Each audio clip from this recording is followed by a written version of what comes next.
Selamat pagi teman-teman semuanya. Semoga Anda dalam kondisi yang sehat dan tetap semangat. Saya pengen review dulu nih tentang review kita selama ini, supaya teman-teman bisa lebih efektif lagi ngikutin bedah buku ini dan mendapatkan manfaatnya ya. Yang pertama adalah jangan sampai kita pada saat mengikuti bedah buku ini lalu kita sudah mental blocking dulu, yaitu mengatakan ini buku susah, saya nggak bisa ngerti deh pokoknya, saya kan orang bodoh. Berarti Anda sudah mental blocking dulu, nutup dulu pintu wawasan Anda. Saya pada saat membahas sebuah buku, saya pasti juga sambil mengasumsikan yang mendengarkan saya itu siapa. Yang dengerin saya itu pasti ada yang nggak sekolah, ada yang SD aja nggak lulus. Saya sudah memahami itu, sehingga tujuan saya untuk membedah buku ini itu adalah supaya semua dari Anda dengan semua pendidikan apapun bisa memahami. Ya, itu tujuan saya gitu. Jadi jangan khawatir jika teman-teman ikuti bedah buku ini dengan pikiran yang terbuka, artinya saya bisa gitu ya, saya bisa mengerti, saya bisa memahami. Anda pasti akan dapat serapan ilmu yang bagus banget. Bagus banget. Nah, poin berikutnya, kenapa saya mengadakan bedah buku ini? Supaya kita bisa membuat sebuah perbaikan secara menyeluruh ke semua peran kita. Ingat, perbaikan. Ya, tidak langsung perubahan, tapi perbaikan dulu. Sebuah panen dimulai dengan adanya tunas-tunas yang muncul dari setiap pohon, bukan langsung panen. Bedah buku 7 Habits of Highly Effective People atau 7 kebiasaan manusia yang sangat efektif akan memperbaiki setiap peran-peran dalam diri kita. Jangan pernah mau hanya jadi ibu rumah tangga, karena Anda mungkin bisa merawat anak tapi nggak bisa menafkahi. Kalau suami ternyata tidak bisa ngasih uang yang cukup bahkan kurang, jangan serahkan peran pencari nafkah kepada pasangan Anda. Anda yang harus jadi pencari nafkah. Tetapi juga jangan mau cuman jadi pencari nafkah. Rugi banget, itu kita cuman jadi mesin ATM. Pernah nggak ada orang sayang sama mesin ATM? Pernah lihat? Nggak ada. Mesin ATM cuman dibutuhin waktu ada uangnya. Ketika mesin itu tidak ada uangnya, dia udah nggak dibutuhin lagi. Jadi jangan mau cuma jadi pencari nafkah, karena kita tidak akan pernah merasakan indahnya kasih sayang ibu ke anak dan indahnya disayang anak. Karena Anda akan rugi hidup. Rugi hidup, Pak. Iya, rugi hidup. Karena itu hanya membuat Anda hidup tapi nggak punya kehidupan. Memposisikan diri kita hanya sebagai pencari nafkah juga membuat kita tidak bisa lagi punya perasaan bahagia karena merawat orang tua kita, padahal orang tua kita masih ada.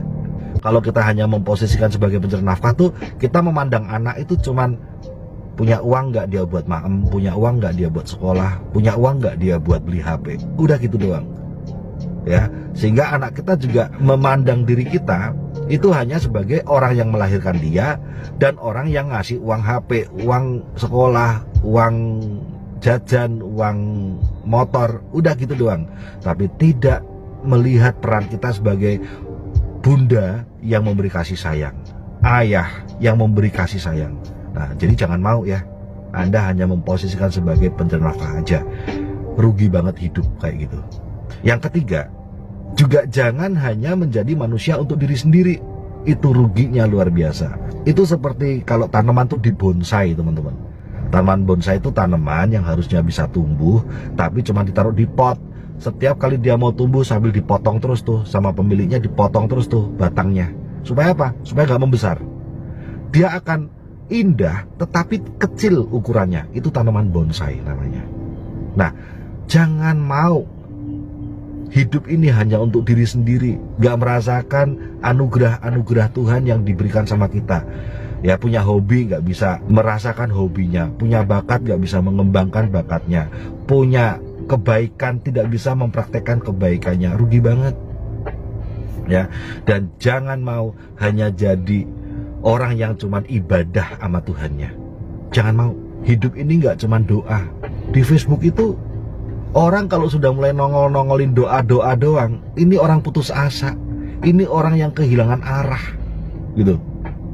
Kecuali kalau dia seorang ulama, memang kerjaannya memberikan ceramah, tausiah, ibadah kepada umatnya. Nah, tapi kita bukan ulama. Nah, ketika kita isinya cuma doa doang, kita kehilangan peran. Doa itu pupuknya ya. Doa itu pupuknya. Pertanyaannya adalah tindakannya apa? Nah, tindakan itu adalah peran-peran kita. Gitu. Kita menanam apa? Pupuknya doa. Kalau kita tidak menanam apa-apa, apanya yang mau dipupuk, teman-teman? Ya, saya bekerja, saya mencari nafkah. Karena pasangan saya kalau cari nafkah kalah sama saya. Berikan doa. Tindakannya pencari nafkah, pupuknya doa. Kedua, Anda harus jadi ibu untuk anakmu, bukan pemberi uang saja untuk anakmu. Itu pencari nafkah. Tapi ibu itu adalah orang yang ada di ulang tahunnya. Itu ibu, itu bapak. Orang yang ada di malam-malam saat dia belajar. Orang yang basah kuyup dadanya oleh tangisannya saat dia menceritakan masalahnya. Orang yang ada di dalam kenaikan kelas dan pengambilan raportnya. Orang yang ada di saat hari raya bersamanya. Itulah ibu, itulah bapak. Ini saya nganterin anak sekolah. Peran saya saat saya nganterin anak sekolah bukan sebagai pencari nafkah, tapi sebagai ayah. Tapi peran saya saat membayar sekolah dia, memberi sekolah yang terbaik untuknya, itu adalah peran saya sebagai pencari nafkah, bukan sebagai ayah. Bedakan ya. Tindakan itu ada doanya, itu pupuk. Saya anak yang berbakti kepada orang tua. Kenapa? Karena saya udah ngirimin duit buat orang tua. Tidak. Itu adalah pencari nafkah yang membiayai hidup orang tuanya. Tetapi sebagai anak untuk orang tua, itu nemenin. Saya memberi ibu saya kebutuhan materinya, ngasih maem, ngasih duit ya. Tetapi ketika saya setelah ini ke rumah ibu, nemenin ibu, itu bukan sebagai pencari nafkah, tapi sebagai anak. Bedain ya. Nah, tindakan itu semuanya ada pupuknya supaya tumbuh dan berbuah. Apa itu? Doa. Doa ya. Nah, ketika kita hanya doa tapi tanpa tindakan dalam peran-peran kita, itu namanya orang melarikan diri. Itu sama seperti kita melihat seorang petani ngasih pupuk, terus kita tanya, Pak Tani, kamu mupuk apanya? Gak ada tanaman kok. Ya siapa tahu ada yang nongol. Apa yang kamu tanam Pak Tani? Gak ada. Lucu nggak teman-teman? Sehingga doa dipandang keliru juga nih sama kelompok orang ini, sebagai pelarian dia dari gua nggak mau jadi pencari nafkah, gua nggak mau jadi anak untuk orang tuaku, ibu untuk anakku. Terus kalau kamu nggak mau berperan itu, terus lu ngapain? Ya doa aja. Itu namanya melarikan diri. Ini kalau saya ya, saya tidak perlu nunjukin pupuk saya tuh. Kalaupun saya mau tunjukin, saya tunjukin tindakan saya. Gitu. Ngapain gue ngomongin pupuk gue? Walaupun gak ada salahnya ya. Tetapi yang lucu adalah aku nunjukin pupuknya tapi gak pernah ada tindakannya. So, jangan terjebak dalam dunia orang putus asa yang dibungkus dengan doa. Doa dalam persepsi saya adalah pupuk. Tanamannya adalah tindakan. Dan tindakan itu harus dibagi ke dalam peran-peran kita. Peranku sebagai ayah berbeda dengan peranku sebagai pencari nafkah. Membiayai sekolah anakku, memberikan sekolah terbaik buat anakku adalah peranku sebagai pencari nafkah. Tapi mengantarkan anakku ke sekolah, nemenin dia belajar, ngerayain ulang tahunnya, ada saat suka dan dukanya, menjadi pundak tempat dia mencurahkan tangisnya saat dia punya masalah, itu adalah peranku sebagai ayah. Dan saya selalu punya waktu untuk berdoa sebagai pupuk untuk tindakan saya ini agar berbuah. Berbuah apa toh? Berbuah kasih sayang. Dan saya bersyukur kenapa kita ada di TNC. Karena TNC memberikan saya sebuah kesempatan dalam hidup yang cuma sekali ini agar saya bisa mengisi peran-peran tadi. Saya tidak harus memilih, aku mau jadi ayah atau aku mau jadi pencari nafkah ya. Jadi ayah atau pencari nafkah. Kalau aku jadi pencari nafkah, aku nggak bisa jadi ayah. Aku hanya bisa memberikan uang sekolah, tapi aku nggak bisa nganterin anakku sekolah. Tapi kalau aku jadi ayah, bukan pencari nafkah, maka aku bisa nganterin sekolah, tapi aku nggak bisa memberi sekolah terbaik untuknya. Saya berbahagia karena kita dapat berkah TNC, membuat saya dan Anda yang hidup cuma sekali ini, akhirnya kita bisa, kalau saya bisa jadi ayah sekaligus jadi pencari nafkah. Anda bisa jadi bunda sekaligus menjadi pencari nafkah. Peran bunda, ini ngapain saya kayak gini nih, ngapain nih? Biar bedain gitu loh. Peran Anda sebagai bunda adalah nemenin dia belajar, ada di ultahnya, ada di saat terima raportnya, ada di saat pernikahannya, ada dalam suka dan dukanya, dan dada Anda sering basah oleh air matanya pada saat dia punya masalah. Itu peranmu sebagai bunda, bukan sebagai pencari nafkah. Dan Anda juga di saat yang sama bisa berperan sebagai pencari nafkah, memberikan sekolah terbaik, memberikan kebutuhan-kebutuhan materinya. Hidup cuma sekali kok, harus milih. Coba Anda mau nggak disuruh milih? Milih siapa? Milih bapak atau milih ibu? Nek milih bapak, ibumu mati. Nek milih ibu, bapakmu mati. Mau nggak? Nggak mau kan? Kita nggak mau. Ya sama. Saya juga nggak mau dong.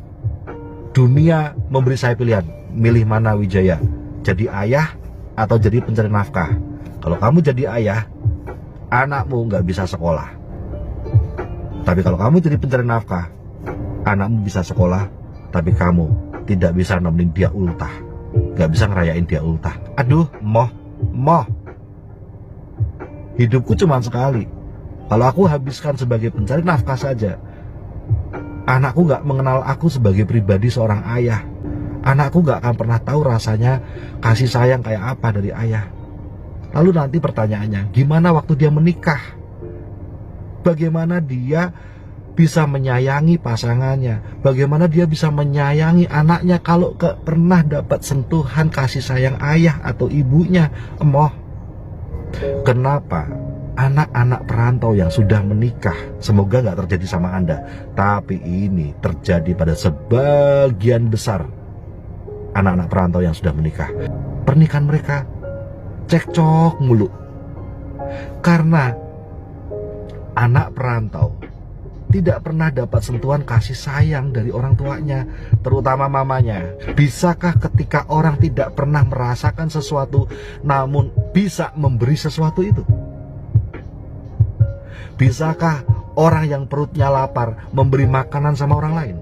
Saya harapkan teman-teman segera pulang. Jadi dia akan belajar kasih sayang itu. Dan itulah bekal dia untuk memberi kasih sayang pada keluarganya. Siapa pacar anak cewekmu? Ada yang tahu? Papa. Papa adalah pacar anak cewek, pacar pertama. Ya, anak cewek kita tuh kenal laki-laki itu dari siapa pertama kali? Papa. Ketika dia punya papa yang baik, memberi kasih sayang. Aduh, mau nangis gue. Gue papa soalnya. Karena saya pernah jadi pacar yang buruk buat anak cewekku. Saya nyesel.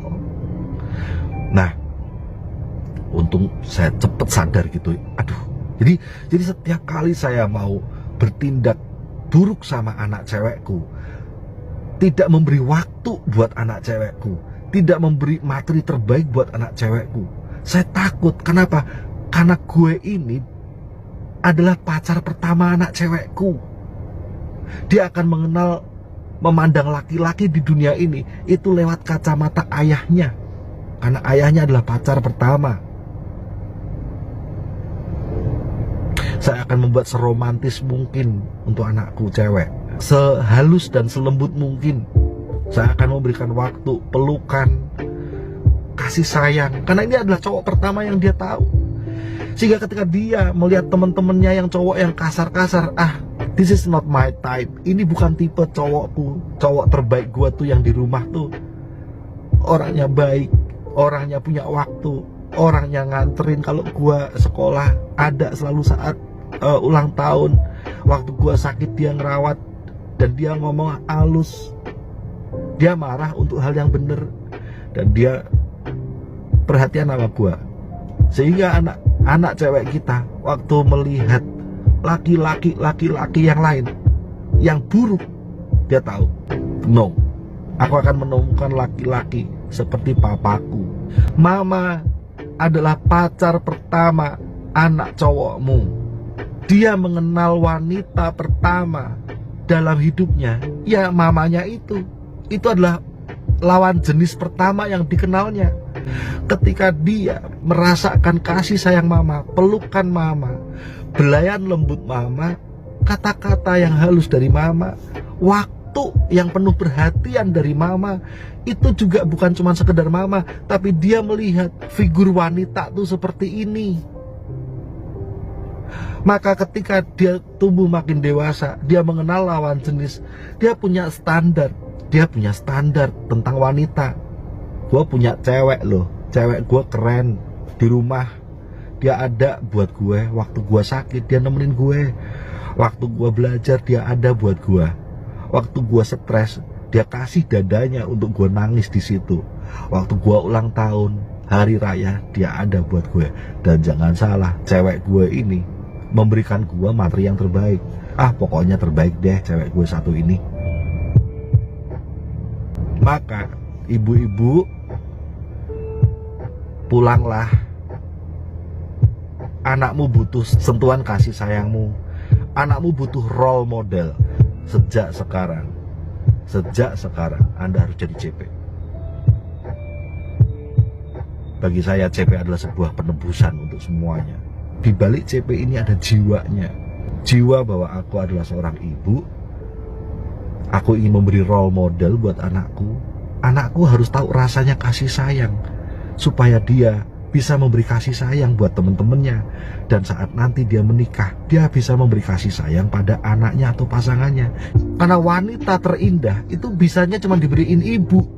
Nah, tetapi ketika kita meninggalkan anak kita dan hanya memberi dia uang saja, maka jangan-jangan anak kita berpikir wanita yang indah tuh wanita yang cuma ngasih duit aja. Maka ketika mereka berumah tangga, cekcok mulu, kok gue nggak dapat kasih sayang, cuma taunya seks. Ketika orang tidak tahu kasih sayang, maka yang dia tahu tentang lawan jenis itu cuma seks, teman-teman. Yuk, Anda tahu sekarang makna CP ya. Oke. Apa artinya merujuk pada tujuan akhir? Merujuk itu mengacu. Merujuk pada tujuan akhir adalah untuk memulai hari ini dengan bayangan, gambaran, atau paradigma akhir kehidupan Anda sebagai kerangka acuan atau kriteria yang menjadi dasar untuk menguji segala sesuatu. Jadi setiap kali kita melakukan sesuatu, itu kita sudah membayangkan akhir dari apa yang kita lakukan itu, ya. Termasuk kita ngomong CP. Ketika saya ngomong CP, ketika kita harus wajib CP, kita sudah tahu apa sih akhir dari CP ini. Selalu kerangka berpikir kita itu selalu udah tiba di ujung dari tindakan kita, bukan cuma lihat awalnya aja. So, setiap kita ngelakuin tindakan, apa sih akhirnya? Aku CP, apa akhirnya? Aku akan menjadi seorang ibu yang merawat anakku. Aku menjadi seorang pencari nafkah yang membiayai hidup anakku. Itulah kenapa CP. Merujuk pada tujuan akhir berarti memulai dengan pengertian yang jelas tentang tujuan Anda. Hal ini berarti mengetahui kemana Anda akan pergi, sehingga Anda sebaiknya mengerti di mana Anda berada hari ini.